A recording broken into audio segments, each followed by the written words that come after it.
আজকে আমার দিদির জন্মদিন, সেই উপলক্ষে আমি রান্নাগুলো করেছি। তো কী কী রান্না করেছি তোমাদের সাথেও শেয়ার করি। এখানে বেগুন, আলু, পটল, ঢ্যাঁড়স, কুমড়ো, শাক এগুলো সব ভাজা করেছি। আর ডাল করেছি, সাথে এখানে মুসুর ডাল। আর আমার দিদির ইলিশ মাছ খুব প্রিয়, সে কারণে আমি এখানে ইলিশ ভাপা করেছি। এটা টিফিন বক্সের মধ্যেই করেছি ইলিশ ভাপা।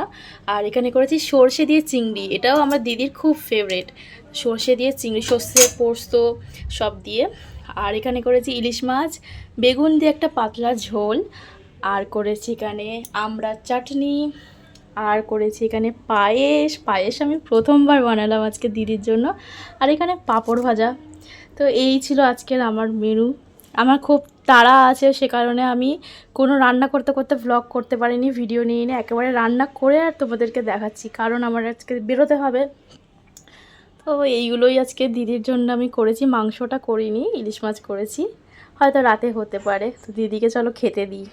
দিদি আমাদের সবার জন্মদিনে এরকম সুন্দর করে সাজিয়ে খেতে দেয়, তো আজকে দিদিকেও সাজিয়ে খেতে দিই। আর অবশ্যই ইলিশ মাছের তেল, এইটা তো আমার দিদির আরও বেশি প্রিয়। আমার দিদি ইলিশ মাছ খেতে ভীষণ ভীষণ ভালোবাসে। হয়েছে গো, আমার এর মধ্যে সব থেকে ফেভারিট ইলিশ। ইলিশ আজকে চিকেন হয়নি। Thank you. একদম সেই সকাল থেকে রান্না করছে, এখন কটা বাজে? 1:30 বাজে। তুমিও তো করো আমাদের জন্মদিনে, খুশি হয়েছ? খুব খুশি। মিষ্টিটা মায়ের পরে যদি কেউ সাজে গুজে খেতে দেয় সেটা হচ্ছে পল্লবী। কিন্তু আমি মিষ্টি আনতে পারিনি আর দই আনতে পারিনি। আর আমার শাশুড়ি মা এই যে ইলিশ মাছ কিনে দিয়ে গেছে আমি ভালোবাসি বলে।